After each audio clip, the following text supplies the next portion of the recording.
You're on a family car trip when someone inevitably asks from the back seat, how long until we get there? Are we there yet? Are we there yet? Are we there yet? Well, look, if you've ever asked, how long do I cook it? You're kind of asking the same question. How long you drive or how long you cook has to do with a lot of variables. But when you know how to read the signs on the road and the signs in cooking, you'll always know precisely when you've arrived at your destination. It's how to read the road signs of cooking today on the Carefree Cook's Code. I'm Chef Todd Moore, and this is the Carefree Cook's Code, every Tuesday live at noon Eastern. Here's our challenge. How can home cooks cook freely with creativity, confidence, and pride while ignoring recipes and still impressing themselves and others with what they cook? Well, the answer is found in becoming empowered with how cooking works, using dependable and repeatable methods of cooking that work for any ingredient, for any diet, and any desire, just like chefs do. And we'll know we've cracked it when everyone sees cooking as an exciting and rewarding way to improve their relationships, their lifestyles, and their health through better food and cooking. This is the Carefree Cook's Code. Hey, welcome back to the Carefree Cook's Code, everyone. This is the weekly show for the methods, techniques, and insights into better food and cooking. We're live every Tuesday at noon Eastern, and if you want to see any of the past shows, go to my archive on Facebook, facebook.com/chef.todd.more/videos. The dots were not my idea. Or if you want to see what I'm cooking for dinner every single night of the week for the past 14 weeks and into the foreseeable future, I'm cooking all of my meals. And I'll tell you how I did it also. Follow Chef Todd Moore on Instagram, because we're the Carefree Cooks. We create our own recipes, and that brings your friends and family together. You learn every time you cook. You wind up creating your own cooking style when you practice pro methods, and you wind up loving cooking. That's probably the biggest benefit in our community. You know, everybody wants a simple answer. I mean, I have these questions coming at me from every place. They want to know that it takes exactly 7 minutes and 32 seconds to saute a chicken breast. That's the answer, right? They want to know that it will take exactly 22 minutes for them to drive to the grocery store from their house. But what happens along the way? You know, even if 7 minutes, 32 seconds or 22 minutes is correct, but something always happens along the way, right? What if some kind of variable is thrown at you, like a thicker chicken breast than normal, or a construction zone and a detour, right? That's why your destination can never be measured in time, cooking or driving, because you have to recognize when you've arrived. That's the key. But first, I've got a what am I for you today. Anyone out there who has taken my 5 skills taught in culinary school online web class should know this one. There we go. What's going on here? What is this? Lottery numbers? Winning? Go play those numbers right away. Oh my God, if you played those numbers and they won, you definitely owe me a commission. I don't know. Is it a combination to a bus depot locker? Do they still have those? Nonetheless, tell me in the section below what do all those numbers mean. Look, here's a big question for you today. Okay, we want to explore the really big questions about food and cooking here on Tuesdays. But the big question isn't really a complicated one. Do you always know where you're going? Think about this for a minute. When you start any journey, no matter what kind of journey it is, do you always know exactly where you're going? And I mean this in both ways, literally. When you leave your house and you start walking or driving somewhere, do you always know where you're going? And figuratively, is there a goal in sight for you? Is there literally somewhere that you're headed to, generally, something that you want to be, or somewhere you want to be, somewhere you are literally headed to in the future? But, you know, again, both of these plans are great, but sometimes we lose our way. Sometimes we forget where we're headed to in the middle of the journey. You start out going somewhere and you forget. Or you're driving somewhere and you wind up driving somewhere else because your mind went somewhere. And this happens with your cooking as well. And that's why I always refer to the progression of your cooking skills to becoming a carefree cook. I call this a journey. I always call it a journey because it always continues. It never stops. You are always on your way to somewhere, no matter what signs are trying to stop you and confuse you. And look, this can be really confusing. But if you've been there before, here's the key.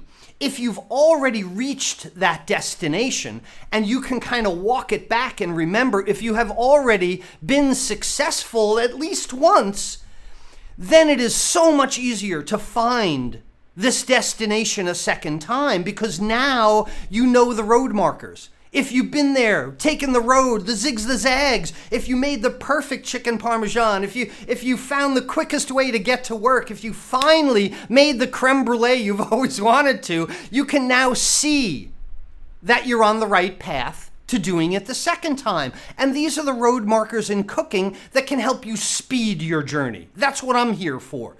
Because if you see these road markers again and again, it doesn't matter where you're headed. You'll have a comfort that you've seen them before. But the issue here is that most home cooks, they ignore the obvious road markers because they're so busy focusing on time. They are so busy focusing on how long to cook something, at what temperature to cook it, that they never see the road signs. And I got news for you. I know you've heard me say this before. Cooking by time and oven temperature is the absolute worst way to cook. It's like driving while you're looking at your watch and checking the GPS, but you're never looking at the road. If you're looking at your phone and your GPS the whole time, how will you ever see the road markers? How will you know when to turn? How will you know when to slow down? How will you know when to speed up? How will you know when you've arrived? Can you recognize the road markers in cooking, or are you too busy looking at your phone? These are the things. These are the ones that recipe followers and TV show watchers, they're never told about. They're told to just shut up and follow the roadmap. But these are the ones that I'm going to tell you about today. But first, let me illustrate my point with a true story. I'm going to told you a story right here, and it's going to illustrate the point and bring it home to you. Anybody that's been following me for decades now know Heather and I love Hawaii. It's our kind of heart place, and we honeymooned in Hawaii 20 years ago, and we immediately fell in love with the islands. And one of the great things about Hawaii has always been the wilderness of it. There aren't a lot of handrails. There aren't any signs. There aren't really park rangers to guide you about and show you the way. Hawaii is so cool because it's not a Disneyland amusement park. It's beautiful, it's natural, it's real. And Heather and I love to explore. We love to find the hidden waterfalls, the secret hiking spots that few people know about. And that's especially true for snorkeling in Hawaii. We love to snorkel because you just keep your snorkel gear in the trunk, you drive around, you go down a side road, you're going to hit water all the time. And any road in Hawaii either goes up the mountain or down to the shore or round and round the mountain, right? They're islands. There's no interstate highway in Hawaii. And we love to find those hidden snorkeling spots that most of the tourists can't find, don't know about, because we've become a little bit ka'ama'aina. I know how they would disagree, but we get to talk to the people a little bit more, and we can search out these secret spots if the water isn't too violent. Now, some of these spots we found are just crazy. Again, natural and raw can take a dangerous aspect too. There's this one spot, it's got waves that smash against the jagged rock and they spray like 20, 30 feet in the air. It's called the washing machine because if you ever got caught in the washing machine, it swirls you around, scrapes you against the lava rock, and then spits you way out to sea. Yeah, not the most tranquil spot for snorkeling. That's not where we want to go. But if you want to find a really nice tranquil spot, you could just snorkel about anywhere that you pull off the side of the road in Hawaii. And we want to know the special snorkeling spots, the ones that the locals know about, right? We're still talking about cooking and driving, right? When you've been there before, what the locals know about cooking, finding the success in your cooking first, and it's going to relate to the story. So Heather and I had heard about this really amazing snorkeling spot, and it was supposed to be like a hot tub carved out of lava, high up on a lava shelf, right next to the violent crashing waves, but protected by the rocks and the reef. And we were told that if we went here, it'd be really cool. You wouldn't get washing machined, you wouldn't get ground up and spit out to sea. And that's not what I wanted to have happen on my honeymoon, ground up and spit out to sea. So we really wanted to snorkel in this calm lava pool right next to the violent ocean. But here's the thing about Hawaiians and recipes, right? They're not very precise with their directions. And again, it's probably because in Hawaii, there are no signs, there's no park rangers and stuff like I mentioned. And in Hawaii, there really aren't a lot of landmarks to go by. One lava rock looks like the other. And so when we started to ask some of the Hawaiians about this secret snorkeling spot, the first person to tell us about it said it was on a certain road, and it explained to us that it was 0.2 of a mile before the end of the road. And I said, great. We fired up the car, we headed down the road, and halfway along I said to Heather, hey, how are we supposed to know when it's 0.2 of a mile before the end of the road? It's like a recipe instruction, right? You know, look, I don't want to get lost in Hawaii any more than you want to burn your dinner, right? Now, I don't want to get lost going down some of these crazy dirt roads. There aren't many tow trucks on Hawaii, and there's always a problem of telling somebody where you are to come get you when I didn't even know how I got there in the first place, right? And if I got stuck, I can't very well say, hey, I'm 0.2 of a mile before the end of the road. Anyway, I was starting to feel really nervous about this secret snorkeling spot and the very vague directions that we had gotten, and I was losing my confidence. It was making me really tense, really stressed, with the feeling that I didn't know where I was going. Have you ever felt that in cooking? You don't know where you're going. You're not confident. So we guessed. I guessed at it. I didn't really know, and that's what people do in cooking. We went to the end of the road, and we turned around. We went back 0.2 of a mile. That seems to make sense, right? So we parked the car, and we started walking over the rocks with our snorkeling gear, looking for the hidden beach. And then suddenly, we realized we'd been walking through people's backyards. Right there was a house with people. They were having a party. They were watching us walk across their backyard. That wasn't good. Then we were walking through a church yard. I don't think we were supposed to be there. Over. We jumped a fence. We got back to the car. We screeched the wheels to get out of there. And then I finally noticed someone walking along a dirt road that I hadn't seen before. And I rolled down the window and I said, hey, how's it, brother? How's it? You know, trying to be local, not Haoli like I am. But I asked him about the snorkeling spot, and he said, oh yeah, brah, it's another spot just 5 minutes down the road. So of course I pulled away and I started thinking, 5 minutes down the road? At what speed? You know, another vague directions is getting really frustrating. And look, I don't know how we finally figured it out, but eventually we made it to this magnificent spot. The water, crystal clear. We were rewarded with all kinds of fish. We swam with a sea turtle. It was so cool. We really enjoyed that day. But here's the point. As I was driving away, I was watching in the rearview mirror. I was looking for the road markers that I'll remember when I come back the next time. No problem finding it the second time, right? In my rearview mirror, I noticed a particularly large palm tree, okay? Then there was a fence and a really big black lava rock. So if I come back another day, I got a road map in my head. I have a method now. Turn at the lava rock, make a right at the palm tree. You know, I'm not depending on somebody else's vague directions like so many people do in cooking. And this whole experience of the vague directions, of things that you can't possibly know, but everybody else seems to take them as fact. right? This stayed in my mind for a long time. Isn't that the way you feel about cooking? Things that people think you know, and they just state them as fact. That's what recipes do. They tell you don't overcook, don't undercook, don't overmix. Cook between 3 to 8 minutes. It's crazy. And it seemed to me that every Hawaiian knew about the snorkeling spot that was 0.2 of a mile before the end of the road after 5 minutes of driving. But you can't recognize it if you haven't been there before. And you can't recognize where 0.2 of a mile before the end of the road is if you have never been to the end of the road and back. And this is years before I started teaching cooking. This is 6 or 7 years before I even thought about this. And when I eventually opened my cooking school, I used to tell this snorkeling story all the time to the new students because it has a direct correlation to cooking and recipes.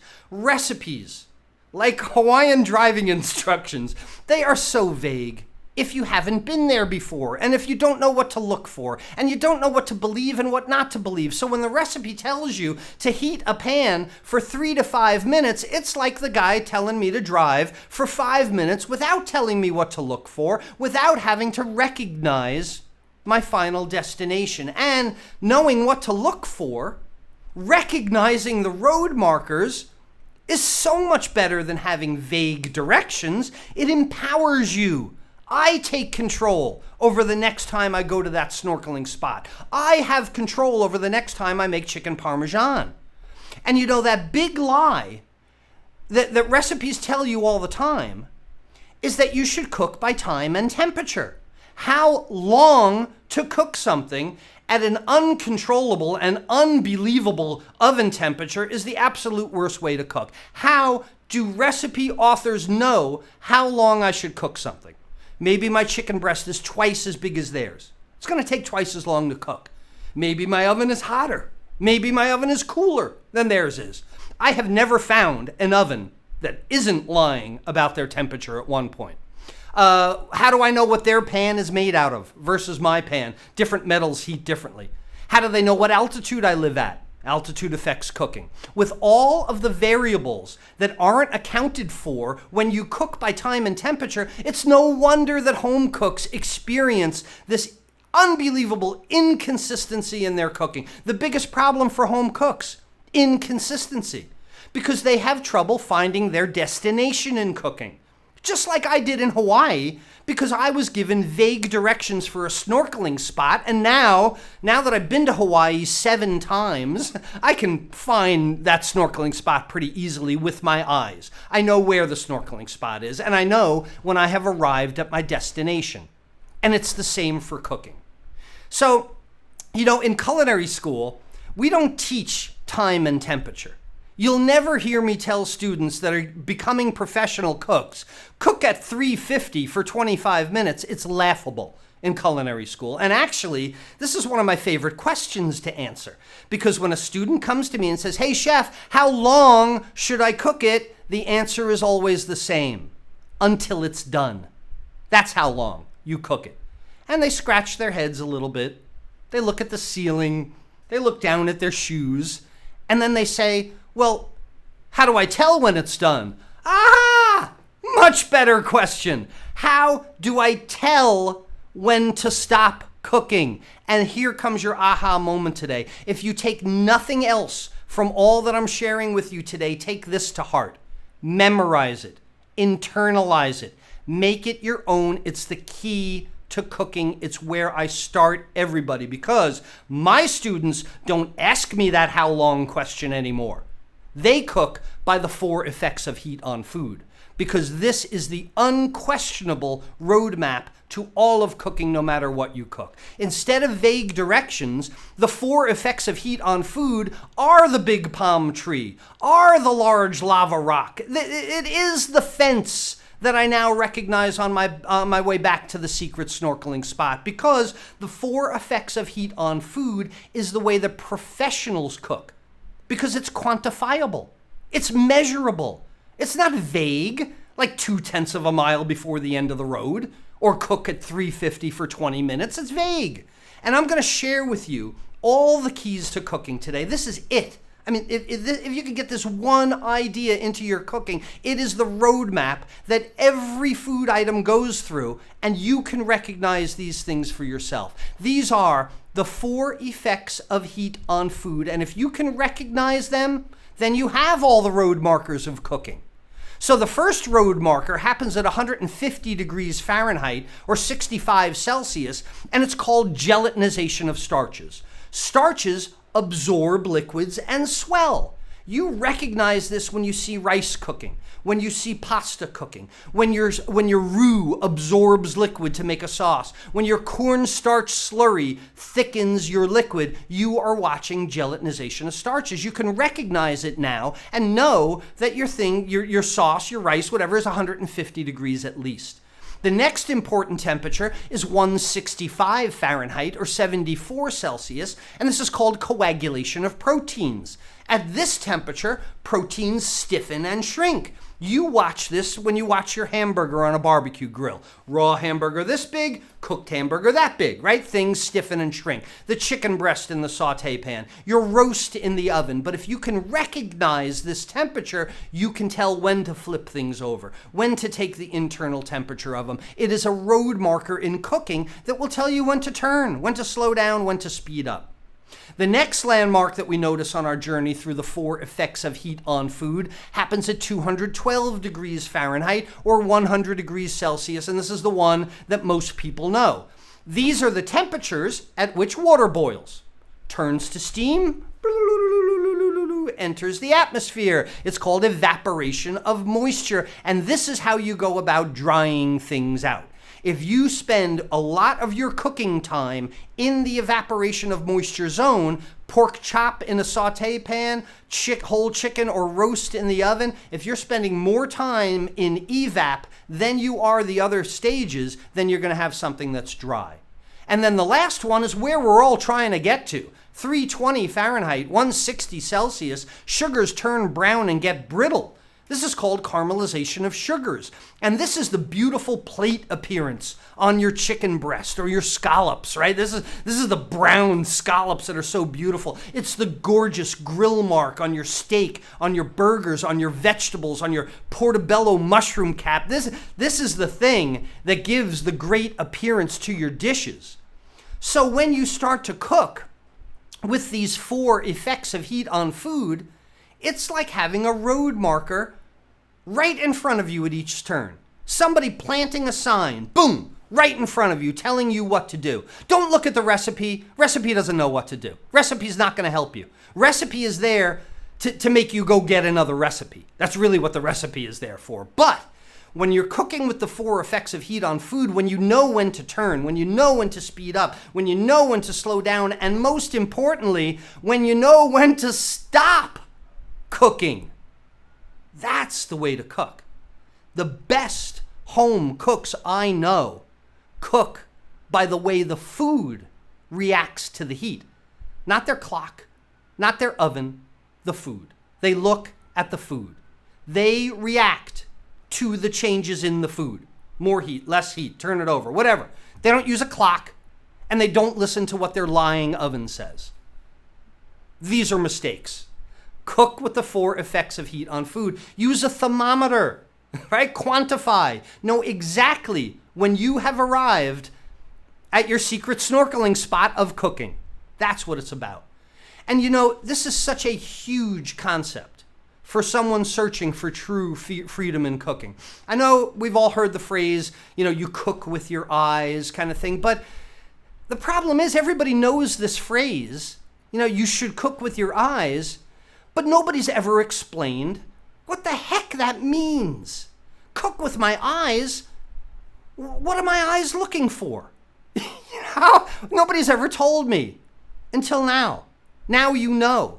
This is what cooking with your eyes is. This is the way I teach cooking. I don't know anybody else that teaches the 4 effects of heat on food. That's why our community is revolutionary. That's why our community, our movement, our following, our revolution, that's why we are so unique. We do it differently than everybody else, and you see the immediate effects. Chef Todd, Web Cooking Classes Lesson Week 2. My cooking has changed forever. It's incredible. So cooking with your eyes means that your eyes are looking for sauces to thicken or rice to absorb water. It's gelatinization of starches. You can see that happening. Your eyes are watching for a protein product to stiffen and shrink. That's coagulation of protein. If your thing dries out and you can see the steam rising and the moisture escaping, that's evaporation of moisture. And when you smell the sweetness, when you can see the browning, that means you're caramelizing sugars. And those are the road markers of cooking that will always steer you in the right direction.